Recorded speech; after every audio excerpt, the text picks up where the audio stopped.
Alrighty, my full of cold, stupid voice, but here we are with this Japanese lock block. So this is a magnetic lock that the intention is you put this over you mount it over your real lock, which has the hole for the keyway, and then you can like pop this cover over it. And then you use this magnetic key to open it. Pop that in the vise. Just make sure that still turns. Good. And then the key just has like 3 magnetic elements on it. 2 are the same polarity, but that's just kind of how it is.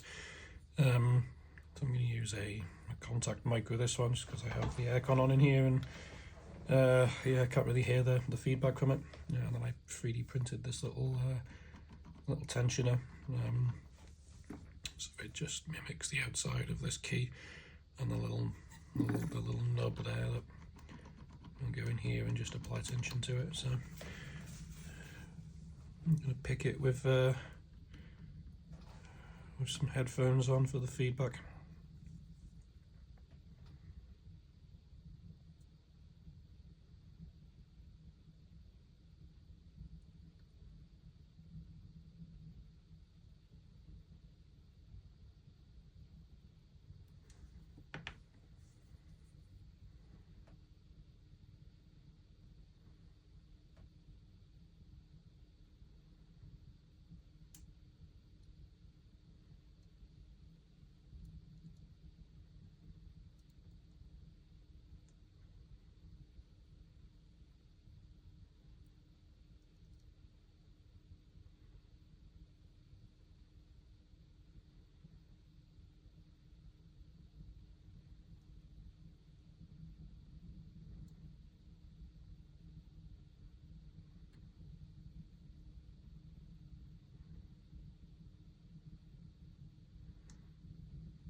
There we go.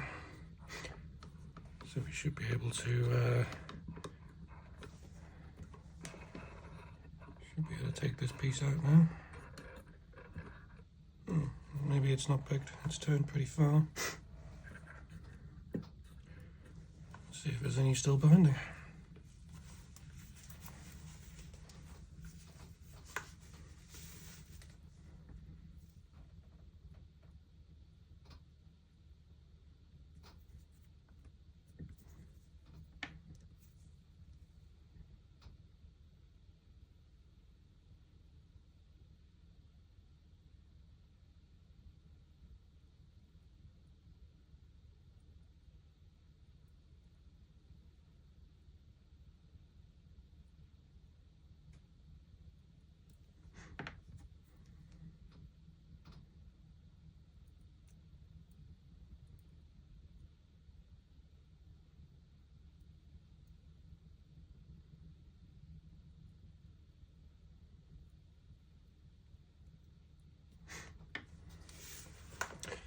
I'm wondering if this is just because we're in the vise and it's, yeah, we were just squeezing it a bit too tight. So we were open. You can see the core's turned quite a bit. If I let that turn back, it will lock again. So let's take the whole thing out of the vise before we do that. And you should be able to see that those little locking pulls are now retracted. And if I rotate this back, you can see them turn inside. So now it's locked again, and those locking lugs are now in place. So yeah, not a particularly difficult pick, but interesting nonetheless.